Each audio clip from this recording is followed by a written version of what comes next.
হয়। এবং বিশ্বনবীর সাহাবী আবু দারদা রাদিয়াল্লাহু তাআলা আনহু উনি বলতেন তাফাক্কুরু সাআতিন খায়রুম মিন কিয়ামিল লাইলা।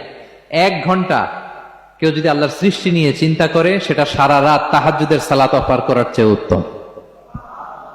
আমরা অনেকে মনে করি শুধু তাসবিহ পড়াই ইবাদত, জিকির করাই ইবাদত, শুধু কোরআন তেলাওয়াতই মনে হয় ইবাদত, শুধু কিয়ামুল লাইল করা ইবাদত। কিন্তু বিশ্বনবীর সাহাবী যিনি ইসলাম আমাদের চেয়ে ঢের বেশি বুঝেছেন তিনি বলেন আল্লাহর এই সৃষ্টি শৈলী, এই সৃষ্টি নৈপুণ্য নিয়ে 1 ঘন্টা চিন্তা করা, ক্রিটিক্যাল থিঙ্কিং করা সারা রাত নফল তাহাজ্জুদের চেয়েও সেরা।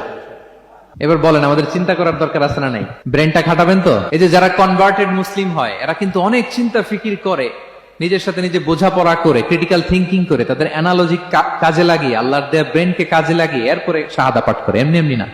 এই যে কিছুদিন আগে আমেরিকান এক পপ স্টার কালেমা পড়ছে না? আপনি জানেন একটা ধর্ম চেঞ্জ করা, একটা ফেইথ চেঞ্জ করা এটা কত বড়